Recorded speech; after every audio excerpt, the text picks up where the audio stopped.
Bien-aimés dans le Seigneur, vous savez que un enfant de Dieu ne peut pas être possédé par les démons. Vous savez pourquoi? Le diable est une créature qui a été faite par Dieu et l'homme a été créé par Dieu.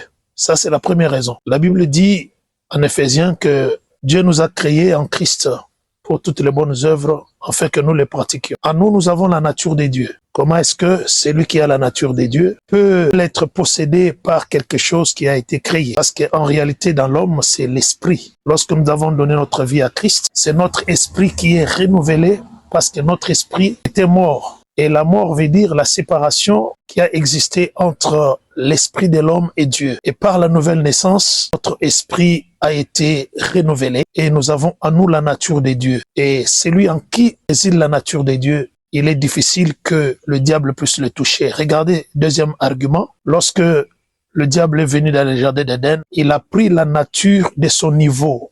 C'est-à-dire, il est allé prendre la forme de l'animal qui a été fait. Comme lui aussi a été fait, c'est un ange qui a été fait. Il a pris la nature du serpent qui a été aussi fait. Et pour atteindre l'homme, il est allé aussi toucher à la femme qui a été faite. Le verset 26 dit, faisons l'homme à notre image et à notre ressemblance. Et le verset 27 dit, Dieu créa l'homme et la femme. Ici, je ne parle pas pour dénigrer nos mamans et nos sœurs, mais je suis en train de montrer la valeur de l'esprit, de la nature de Dieu à travers une personne. Laisse-moi te dire, c'est une aberration, une erreur monumentale de dire qu'un enfant de Dieu peut être possédé par un démon. Cela est impossible parce qu'en nous, nous avons la nature de Dieu. La nature de Dieu, nous avons l'esprit. Lorsque Dieu a créé, il a soufflé dans la terre et la vie est entrée dans l'homme par l'esprit. Que Dieu vous bénisse. Partout vous pouvez nous suivre.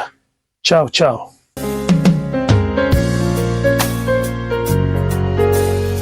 It's tremendous.